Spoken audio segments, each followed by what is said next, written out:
Okay, my finishing thoughts on the Sega Master System. I know this isn't the same shirt they used in the other three videos. Sorry about that. It's taken me 2 days to finish up this video game review. I apologize, but anyway, I also apologize about the sound quality on my TV. I didn't have the volume turned up I didn't have the volume turned all the way up to where you could hear, but thing with the Zilog Z80 microprocessor, which this thing is powered by, its sound is the music and the sound's also powered by the same microprocessor. It has soft music to it, but it's actually great music. But anyway, what can we say about the Sega Master System?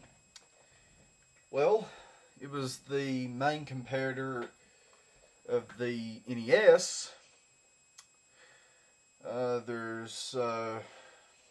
It was really good competitor. I mean, it stayed into the competition until 1992, and they re-released the Sega Master System around in 1990. It was called the Sega Master System 2, and it didn't do too well. Limited production of them, and it took out the game card port right here. It only had a cartridge port and a power button and a pause button. It did not have a reset button.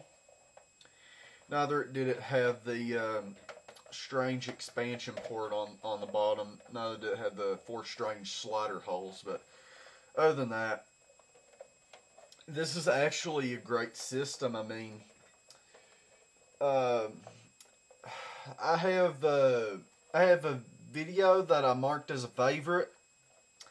In one of my favorites, it's the Japanese Sega Master System TV commercial.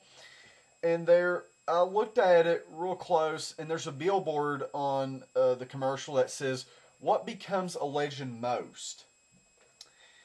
Now, in terms of Sega, it didn't really become that great of a legend. It definitely did not become a legend at all, except for in Europe. And this system was discontinued in 1992 in the States, but it discontinued in Europe in 1995, and that's kind of neat. But this system is still alive, believe it or not. This system is still alive in Brazil. It did very good there, and they even have different variations of the Sega Master System.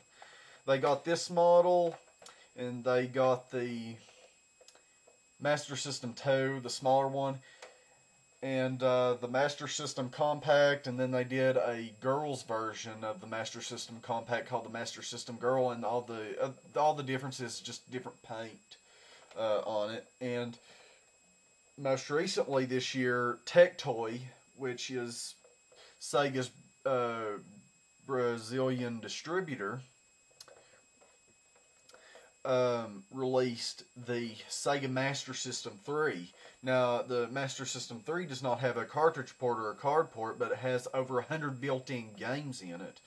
And that's kind of neat. But one thing that's extremely hard to find in Brazil are any of the Master System cartridges, or the light phaser gun, or the 3D glasses, which also plug into the card port. They're a whole lot different than the NES glasses. But anyway, let's see how much time I have left. Okay, I got 4 minutes running. Anyway, the system was a failure in the United States, and reason for that is mainly poor marketing. And as many people have said, poor marketing can kill a console instantly. That's what's happened with some of these companies, like SNK. They released the Neo Geo CD, and it failed because of poor marketing. Also because they use cheap parts in their Neo Geo CD system. But anyway, I'm not going to get into that.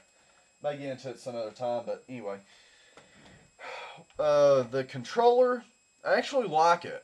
It's very nice, but the only problem that I have with it is the square D-pad. I don't really like square D-pads. They're a little unnerving and so forth. And plus, why isn't the pause button on here? Why is it on the console? I don't understand that. But I actually like the thing right here where the one button's doubled as a start button. But anyway. And there's also another problem. No cartridge label art.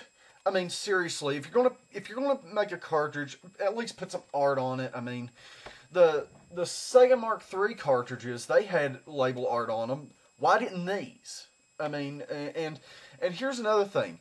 Why are there no end labels? I mean, if you put this on a shelf, you have to like search through them and flip back and forth in order to find a game that you want to play. But anyway, let's see how much more time I have. 6 minutes. Well, anyway.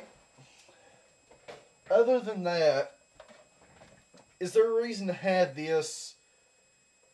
Yes, despite its flaws, well, it is a piece of nerd history, and it's also a big piece of video game history. I mean, even us classic gamers like to play something that's Sega that's old and so forth. But anyway, other than that, I would definitely get it. You can probably find it on eBay for about $30 to $50. I'm not sure. I found mine at a flea market for $30, and it came with a bunch of hookups with a faulty power adapter, which I wasn't really happy about. But anyway, I would definitely get it. If you're going to look for it in a flea market, it's really hard to find. But anyway, this review is over. Let's see how much more time I have. Okay, I got 7 minutes left. The review is over. I